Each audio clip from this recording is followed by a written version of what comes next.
এই মানুষটা দাঁড়িয়ে আছে ওর ঘর বাড়ি হারিয়ে দীর্ঘ 30-40 বছরের। এভাবে নদী তলিয়ে নিয়ে যাবে, কতটা অসহায়ের মতন দাঁড়িয়ে আছে লোকটি।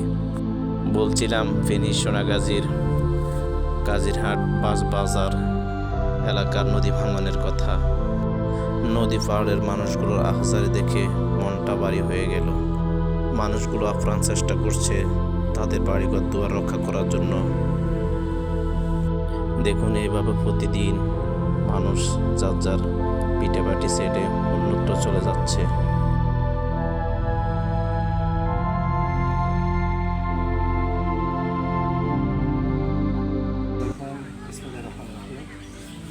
এই হলো ফেনী ছোট নদীর বর্তমান অবস্থা। মুসাফর সুইচ গেট ভাঙার কারণে সোনাগাজী 2 নম্বর এই যে দেখেন আমাদের জমিগুলা শুধু তাই না, আমাদের জমি নিয়ে ওইদিকে আরও অনেকের বাড়িঘর সব ভেঙে চলে যাচ্ছে। এগুলো পর্যায়ক্রমে ভাঙতে আছে, জোয়ার এখন আবার চলে আসছে। এই জোয়ারের পানিতে এগুলো কমানো শুধু ভাঙতেই আছে।